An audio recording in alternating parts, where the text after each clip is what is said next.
Update Subang. Peran Danu dalam kasus Subang dibongkar Rohman Hidayat. Inilah fakta yang menyeretnya.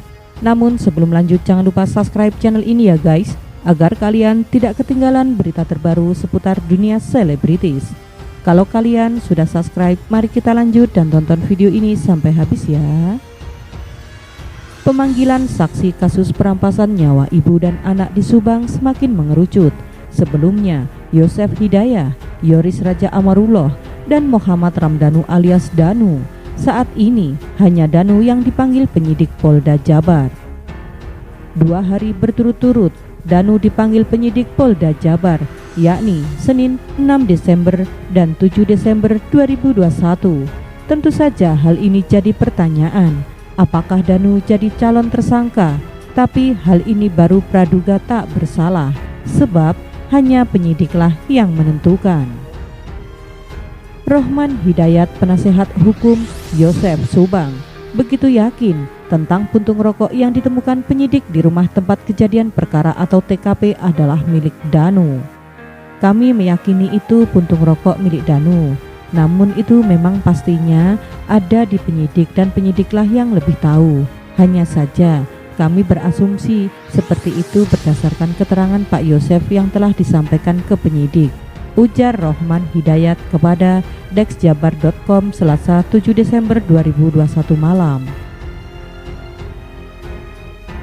Rohman Hidayat mengatakan dengan berdasarkan keterangan Yosef yang diperiksa berkali-kali jika pada 17 Agustus 2021 malam sebelum pergi ke rumah istri mudanya, Bu Mimin, dipastikan tidak ada puntung rokok di asbak.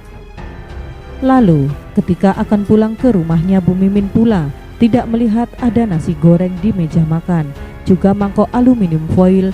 Kalau memang ada nasi goreng waktu itu, Yosef pasti akan memakannya. Berikut ini fakta-fakta yang terungkap hingga memberatkan Danu. 1. Memiliki akses keluar masuk rumah korban. Saksi Yosef merupakan suami korban Tuti sekaligus ayah dari korban Amalia Mustika Ratu alias Amel, mengatakan bahwa Danu adalah orang yang juga punya akses keluar masuk rumah korban di Dusun Cisuti, Desa Jalan Jaga. Menurut Yosef waktu itu, Danu merupakan bagian dari keluarga yang kadang bertamu ke rumah Tuti dan Amalia malam-malam. Jadi Yosef dan anak tertuanya Yoris yang mempunyai akses keluar masuk rumah itu adalah Danu, ujar Rohman Hidayat Selasa malam. 2. Terendus anjing pelacak. Selain pernyataan Yosef, bahkan Danu juga diendus oleh anjing pelacak polisi ketika olah TKP pertama. Anjing pelacak polisi terus saja menggonggong ke arah Danu yang sedang dimintai keterangan. Bahkan polisi juga sempat mengungkap DNA Danu saat ditemukan di TKP. DNA Danu yang adalah keponakan Tuti atau korban itu terlacak pada Bahkan polisi juga sempat mengungkap DNA Danu saat ditemukan di TKP. DNA Danu yang adalah keponakan Tuti atau korban itu terlacak pada sebuah puntung rokok. Akan tetapi soal DNA pada puntung rokok, hal ini dijelaskan oleh kuasa hukum Danu, Ahmad Taufan. Menurutnya, kliennya Danu memiliki alibi kuat. 4. Kronologi puntung rokok. Dijelaskan Ahmad Taufan, kejadian urutan aktivitas Danu dari tanggal 15 Agustus 2021, Danu masuk ke rumah TKP. Danu di sana sempat merokok dan menyimpan puntung rokok bekasnya di asbak. Akan tetapi, oleh Rohman Hidayat mengklarifikasi yang juga telah disampaikan kepada penyidik bahwa pada tanggal 15 Agustus 2021 berdasarkan keterangan Yosef, Danu memang datang malam-malam, bahkan yang membuka pintu adalah Yosef sendiri. Lalu Yosef bertanya, "Ada apa Danu?" Kata Yosef, Danu waktu itu ngomong bahwa dia dipanggil Amel. Kemudian sama Yosef disuruh masuk, namun sebentar keluar lagi dan pintu pun dikunci. Jadi saat itu tidak ada Danu merokok karena sebentar, dan keterangan itu sudah disampaikan ke penyidik ke polisi.